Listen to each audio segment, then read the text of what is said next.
இப்போ வந்துட்டு மோர் குழம்பு பண்ண போகிறேன். இது வந்து வெள்ளரிக்காய் தண்ணி போட்டு கொஞ்சம் வேக வச்சிடலாம். தண்ணி மஞ்சள் பொடி போட்டு நல்லா வேகட்டும். இப்போ தேங்காய், பச்சை மிளகாய், சீரகம் போட்டு நல்லா அரைச்சிட்டு, அப்புறம் கொஞ்சம் மஞ்சள் பொடி போட்டு கொஞ்சம் ஒரு கப்பு தயிர் போட்டு நல்லா அரைச்சிட்டு, இப்போ வந்து இது வெள்ளரிக்காய் வெந்துச்சு போட்டுக்கலாம்.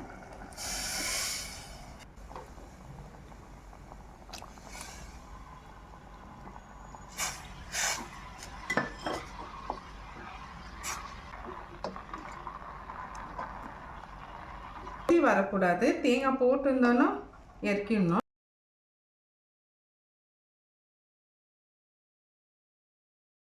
சூடு பொங்கி வர டைமில் ஆஃப் பண்ணிடணும். இது பொங்கிடுச்சு, அவ்வளோதான். இது ஆஃப் பண்ணிடலாம். இப்போ இது அவ்வளோதான். தாளித்து மிக்ஸ் பண்ணிக்கலாம்.